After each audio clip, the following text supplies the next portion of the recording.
Okay, kind of have a different type of project today. I am replacing the cylinder of my 2015 Honda Odyssey EXL.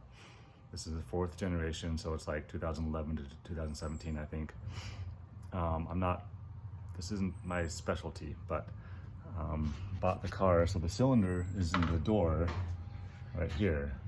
It's where you put the key into to unlock it. And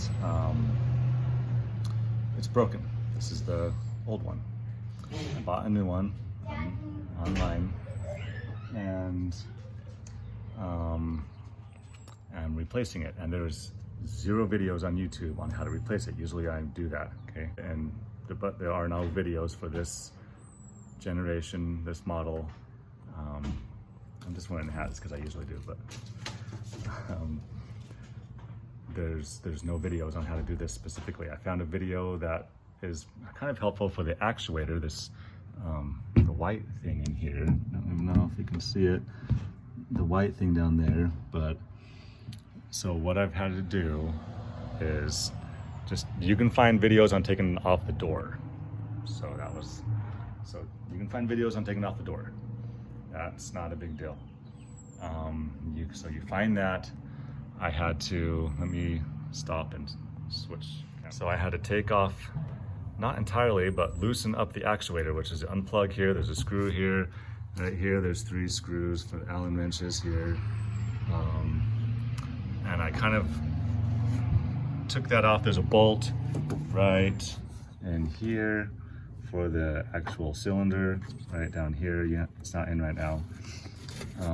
That you had to take off for the old one. And then I just had to kind of finagle with it a little bit to get it off. Just so you know, so this is the old one, right? It goes in like this. That's where you put in the key, and it goes in like that. This bends. I didn't know that, but this bends very little, but it does just enough. You know how they make these things just hard enough for you to do. So also I undid this thing. There's 2 bolts. There's one right there, and there's one right there that undo this. I think this has something to do with the window going down. So I just undid it a little bit and slid it down and put it off to the side.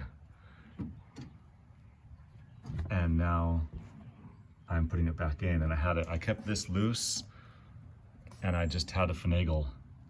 Finagle is the best definition of it. Bending the rod, and I finally got it in. You see that beautiful thing? It's finally in. Now I just need to tighten it all up. I tested it. Oh, so I bought the new one, and you have to take it into a locksmith to get them to repin it so it fits your key. So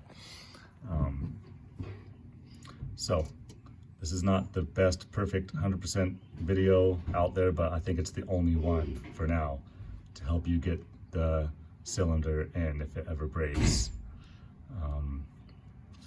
So yeah, hopefully that helps and saves you some time. Okay, we will see you.